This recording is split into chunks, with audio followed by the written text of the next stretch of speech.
Bonjour. Aujourd'hui, nous nous retrouvons pour un tout nouvel épisode du Bouquet.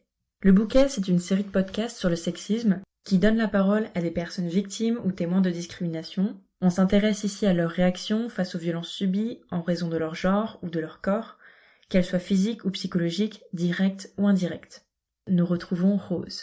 En 2014-2015, elle vit alors sa première relation amoureuse, son premier amour, et elle aborde avec nous aujourd'hui plusieurs expériences vécues avec son ancien copain. Bonne écoute à vous.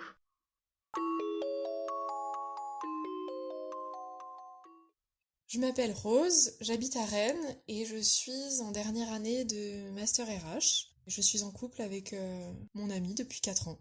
Quand on a parlé de la possibilité de réaliser un podcast ensemble, c'est vrai que l'idée c'était de parler de mon ancienne relation amoureuse, où il y a des choses bien qui se sont passées, mais avec le recul, il y a aussi des choses que j'aurais aimé que ça se passe autrement. Alors, avec mon ex-compagnon, finalement, on est restés 2 ans ensemble. Donc c'était la première vraie histoire. Forcément, à 18 ans, premier amour. C'était une relation plutôt à distance, donc on se voyait un week-end sur 2. Donc c'était plutôt super au début, ça permettait de tout le temps bouger, parce que lui était dans une ville, moi dans une autre. Donc on se retrouvait les week-ends toujours sur le thème de l'évasion, donc c'était sympa. Par contre, il y avait des petites choses à côté qui n'allaient pas du tout et qui se sont, on va dire, dégradées au fur et à mesure de la relation. Par exemple, au bout d'un an, c'est vrai qu'il était plutôt fréquent que quand on se retrouvait dans les minutes qui suivaient nos retrouvailles. Moi, j'étais super contente de le revoir et je m'étais préparée vraiment à chaque fois. Enfin, j'avais fait attention à moi.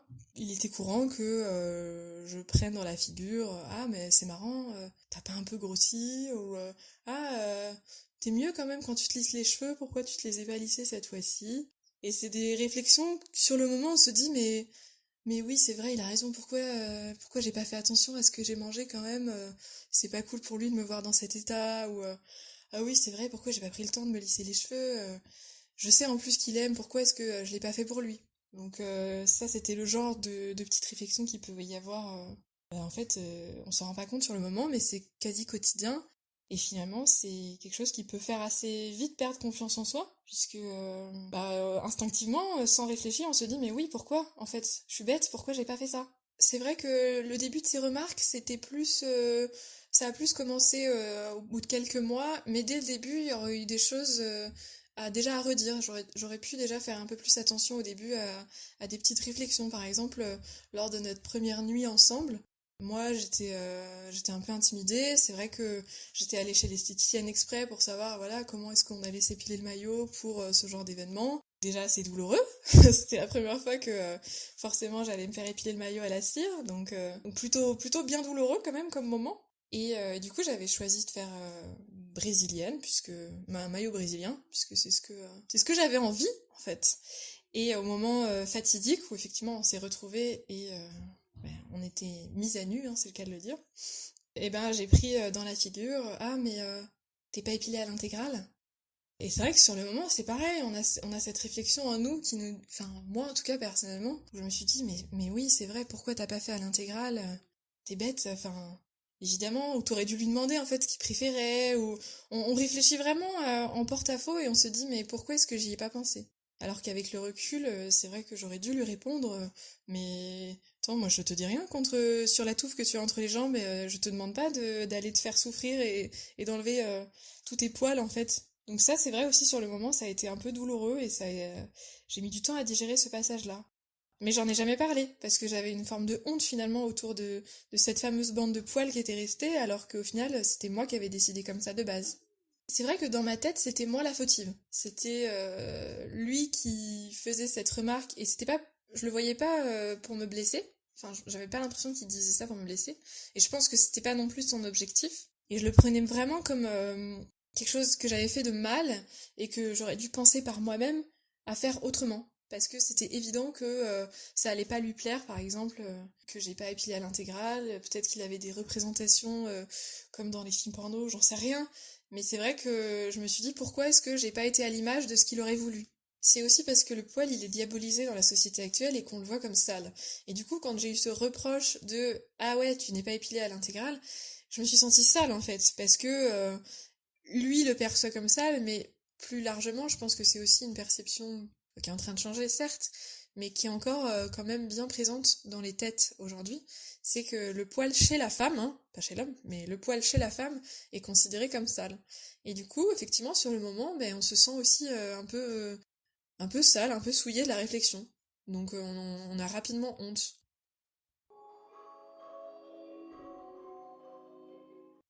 Pour la suite de notre relation, je me suis pas rendu compte, mais effectivement, du coup, j'étais tout le temps épilée à l'intégrale. Et pareil pour les cheveux, quand on se voyait au fur et à mesure d'avoir ces réflexions, on se protège aussi, je pense, et on essaye de les éviter pour que le week-end, déjà le peu de temps qu'on avait à partager ensemble, se passe bien. Donc effectivement, je prenais du temps, un peu plus de temps sur le reste, mes études, mes amis, sur oui, me lisser les cheveux, prendre le temps de m'épiler. Je faisais peut-être aussi plus attention à ce que je mangeais, plus concentrée sur mon poids, à me peser plus régulièrement. Donc oui, ça a des impacts après sur le quotidien. Alors pourquoi est-ce que je réagissais toujours en tant que fautive? Je pense que c'est parce que déjà j'avais pas forcément de comparatif. C'était ma première vraie relation. Donc déjà on peut pas se dire avec un autre garçon ça se passait mieux ou l'autre garçon il m'aurait accepté comme ça puisque on n'a pas d'autres garçons vraiment. Et puis après c'est vrai que je m'étais pas posé la question de est-ce que c'est normal qu'il me reproche tout ça. Pour moi il avait raison quand il le disait, il avait raison dans ce qu'il disait. Et je saurais pas exactement dire pourquoi. Peut-être un manque de confiance en soi aussi, où on essaye de plaire à l'autre par tous les moyens, et on est prêt finalement à ravaler sa fierté, ou voilà, à s'améliorer pour l'autre, mais à outrance au final. Limite en changeant sa propre façon de concevoir les choses, sa propre façon d'être. C'est peut-être juste par volonté de séduire l'autre qu'on essaye de satisfaire à sa moindre demande.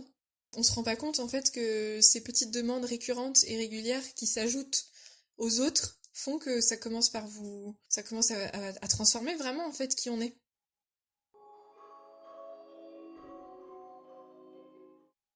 Je pense qu'il y a eu un gros tournant dans notre relation. Ça a été pour moi la fin des sentiments et j'ai mis quelques mois à le quitter après ça. C'était déjà pas facile effectivement d'admettre que il fallait mettre fin à la relation.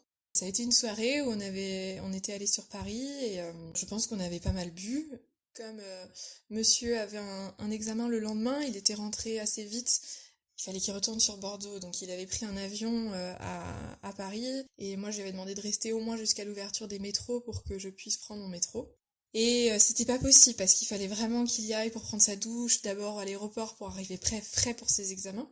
Et donc effectivement, il y a eu ce fameux quart d'heure où il m'a laissée toute seule et où j'ai eu la joie de découvrir le harcèlement de rue, où il y a un type qui est resté un quart d'heure avec moi, qui voulait clairement me violer, puisqu'il me l'a dit, et que il a eu des gestes déplacés, et moi j'étais toute seule, donc il a eu des gestes violents sur ma nuque, où j'avais pas forcément la possibilité de m'échapper.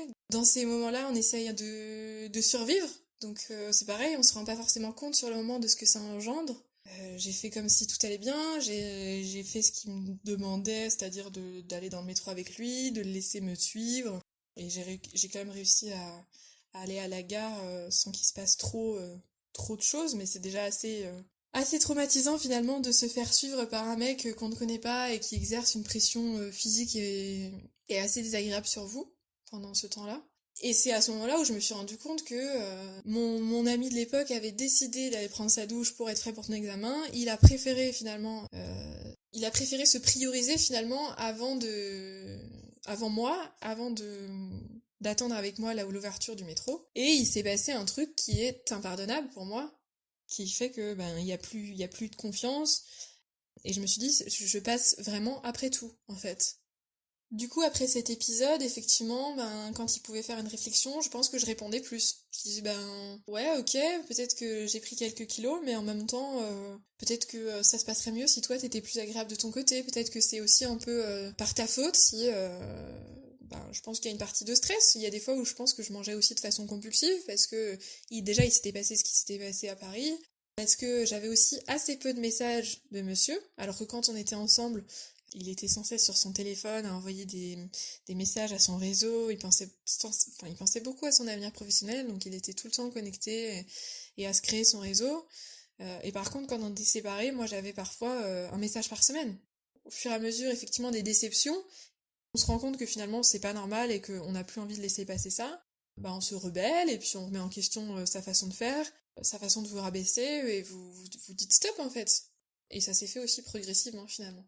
Je pense que ce qui m'a fait prendre conscience de la chose déjà, c'est que il portait plus d'intérêt à lui-même qu'à moi. Donc dans un premier temps, ça déjà c'est une bonne claque puisque on se dit mais je suis en train de faire plein d'efforts et par contre moi j'en demande un en retour et voilà ce que je récupère. Donc déjà ça c'est une belle remise en question sur soi-même en se disant bah je vais peut-être essayer de m'investir un peu moins pour lui et davantage penser à moi. Je pense que c'est la baisse de sentiments qui m'a permis d'être aussi plus vindicative avec lui, dans le sens où être un peu moins soumise et en fait répondre quand il y avait des choses qui me plaisaient pas, puisque j'avais plus la peur de le perdre au final. Étant donné qu'il y a une baisse de sentiments, il y a aussi une baisse d'attachement, et on a un peu moins peur finalement d'être quitté et de mettre fin à la relation. Et donc effectivement, moins peur de dire les choses et d'aller au conflit. C'était aussi un petit peu ça, moi, qui me dérangeait dans notre relation, c'est que comme on se voyait plus souvent, je voulais pas que ça se termine à chaque fois en conflit. Je voulais vraiment profiter de côté positif. Et c'est peut-être pour cette raison aussi que j'ai pas mal des fois ravalé des réflexions que je pouvais avoir pour optimiser les moments qu'on avait ensemble.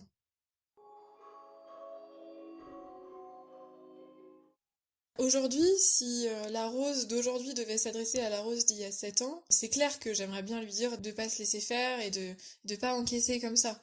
Déjà, je pense que la communication, elle a quand même manqué de mon côté, du fait que j'ai pas forcément confié à chaque fois que les remarques étaient blessantes. Parce que justement, j'étais dans cette quête de que tout aille bien, je voulais pas créer de conflit, je voulais que vraiment notre histoire soit belle. Et effectivement, j'ai intériorisé beaucoup de choses. Alors qu'avec le recul, je pense que notre relation aurait été plus belle avec plus de transparence. Et dès la première fois, dès cette première nuit qu'on a passée ensemble, lui dire, ben, je suis désolée que ça te plaise pas. Par contre, moi, c'est quand même mon corps. C'est moi qui vais chez l'esthéticienne. C'est moi qui souffre. Et si moi, ça me plaît comme ça, bah, c'est pas autrement. Et moi, je te demande pas de t'épiler le maillot. Je te demande pas d'aller t'infliger ça. Je te prends comme tu es. Pour tout ce qui est réflexion sur le poids, effectivement, je serais aussi assez intransigeante sur les réflexions. Ce serait non. Ce serait, ben, je mange bien ce que je veux, et si j'ai envie de me faire plaisir, je me fais bien plaisir. Et je serais même un peu piquante, je pense, sur la prise de poids. Ben ouais, mais peut-être que si tu te renseignes un peu, peut-être que la prise de poids, c'est aussi lié à un mal-être. Peut-être que la prise de poids, c'est aussi lié à un côté psychologique, ou peut-être que quand tu fais tes réflexions, finalement, ça fait l'effet inverse et qu'avec le stress, finalement, je prends des kilos. Moi, depuis que je l'ai quitté, de toute façon, j'ai déjà perdu une dizaine de kilos. Donc il y avait un côté, effectivement, où il était tellement étouffant qu'il y avait un truc avec la nourriture. Et dès que j'ai arrêté de le fréquenter et que je suis sortie avec quelqu'un de bien plus bienveillant, je me pesais plus, je ne faisais plus attention à ce que je mangeais, mais j'ai quand même perdu. Donc je pense que c'est quand même un peu lié, on va dire. Enfin, même directement. Alors, la personne avec qui je suis actuellement, en fait, elle a été un peu témoin de tout ce que j'ai vécu avec mon ex, puisque on a d'abord été amis. Je me suis notamment confiée sur ce qui s'était passé à Paris avec lui. C'est pas du tout le même personnage. C'est quelqu'un qui a tout de suite été très énervé quand il a appris ce qui s'était passé, parce que c'est vrai qu'on était amis proches, donc déjà, lui, en tant qu'ami, ça l'a touché. Et puis, il était plutôt en colère quand même contre mon ex qui était parti et qui m'avait laissé à 5 heures du matin sur les Champs-Élysées. Déjà, c'est quelqu'un qui a eu connaissance du passif et des problèmes. Et quand je lui racontais, c'est quelque chose, enfin, même le poids ou les cheveux ou le téléphone, c'était déjà des choses sur lesquelles il était plutôt d'accord avec moi. La relation a été complètement différente. La personne actuelle ne m'a jamais fait de réflexion sur tout ce que je pouvais faire, manger, comment je pouvais m'épiler. Enfin, j'ai jamais eu de réflexion sur l'apparence. Et c'est bien plus sain comme ça. Moi, ce que je dirais aujourd'hui aux personnes qui sont en couple ou nouvellement en couple ou effectivement plutôt jeunes, parce que enfin, mon problème effectivement a été lié à la première relation et au fait que j'avais peut-être pas assez échangé avec des amis ou avec ma maman ou mon papa d'ailleurs sur le côté pratico-pratique et qu'est-ce qu'on n'accepte pas. Ce que j'aimerais dire aux personnes aujourd'hui qui pourraient se retrouver dans ma situation, c'est de réagir de suite et de pas attendre finalement d'arriver à une espèce de d'accumulation qui fait que vous débordez ou que ça dépasse les bornes.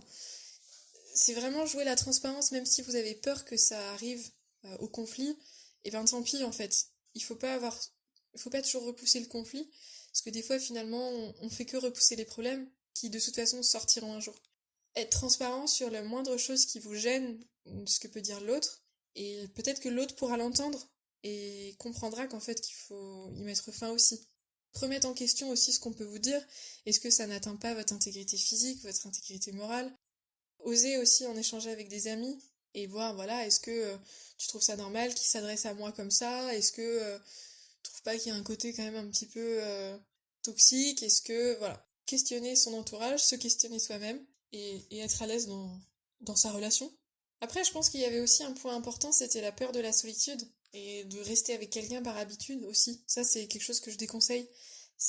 Moi, j'avais peur de pas retrouver quelqu'un qui m'accepte comme lui m'avait accepté, même si finalement il m'acceptait pas tant que ça vu qu'il faisait des réflexions, mais il y avait cette peur quand même de pas retrouver quelqu'un, de rester seule toute sa vie avec ses chats et toute seule. C'est quelque chose d'assez déprimant dans la représentation de la société, alors qu'en fait, plus ça avance, enfin plus moi j'avance dans l'âge et plus je me dis, en fait, vaut mieux être seule que mal accompagnée quand on entend certains témoignages de certains couples.